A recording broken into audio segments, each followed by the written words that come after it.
Okay, we're in downtown Toronto today.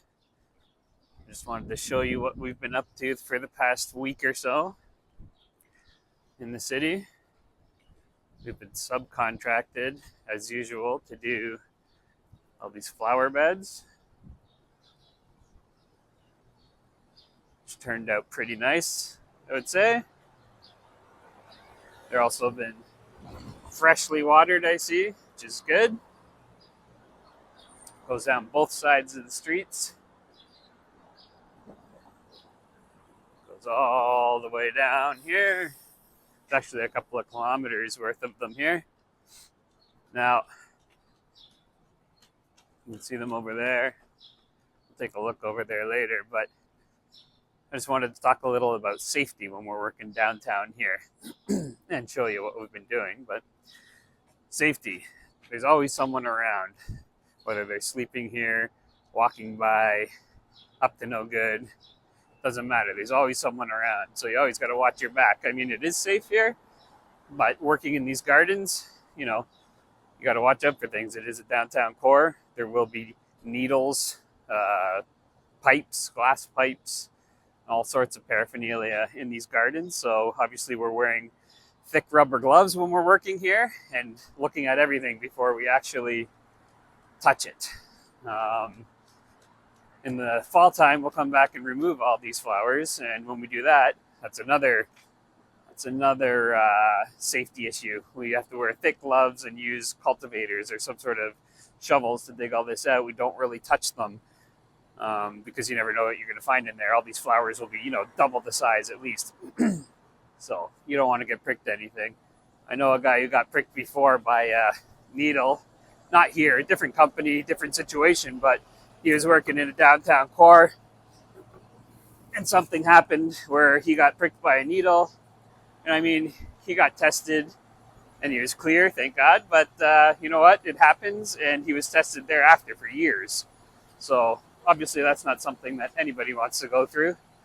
We don't get paid enough to get pricked by needles or razor blades or anything else that you might find down here. It's not uncommon to get absolutely freaked on by people that aren't all there, I guess, that have issues, mental health issues.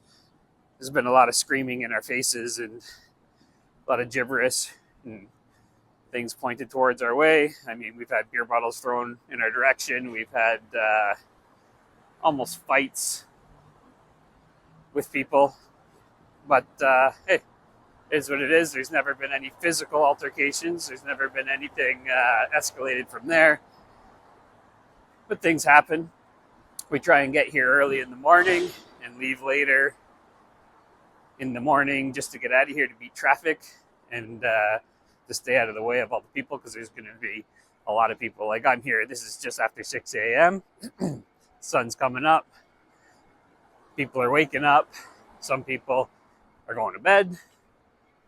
So I wanted to get here early, do a quick walk around, and show you what we've been up to here. Now, other circumstances, other things that happened here.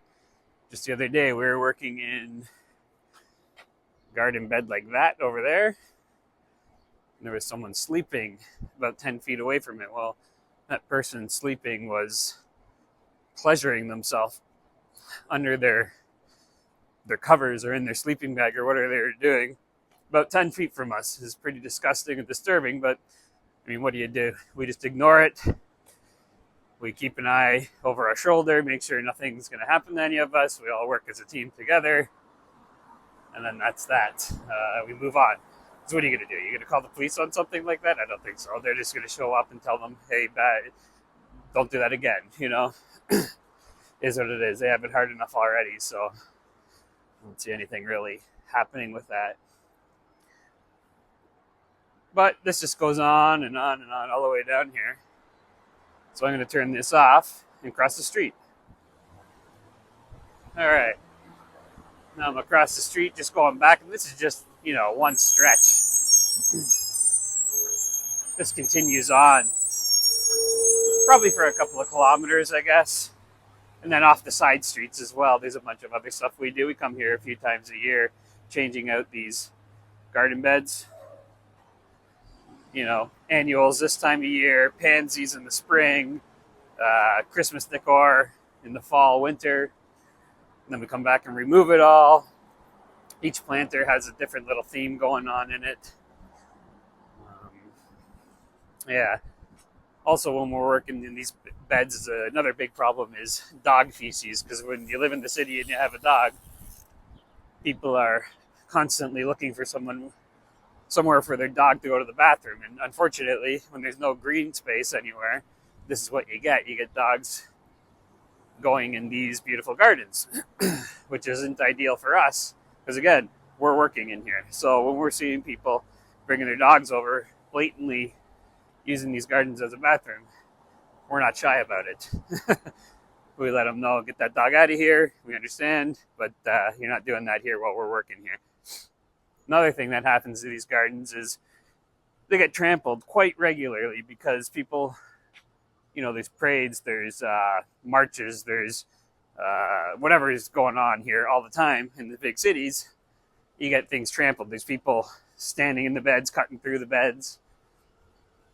Things get ruined. So we don't have extras here on hand, but the company we were hired by keeps extra plants and grows them back at their facility. So if something does happen, we have backup plants that we can replace these out with.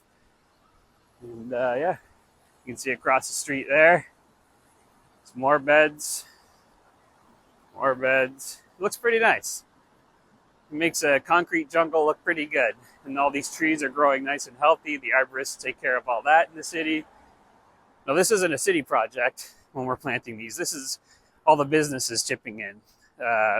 And they pay for all these plantings, which we do, and these arrangements, which is pretty neat.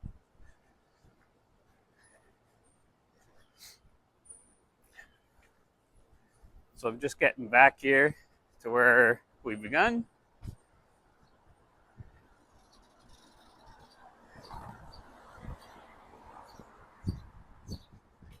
And that's that. Someone will come here almost every day from now until September, watering all these planter beds. It has nothing to do with me, but that's their full-time job, just watering all this now, because there's no irrigation in any of these gardens. So someone's got to take care of it.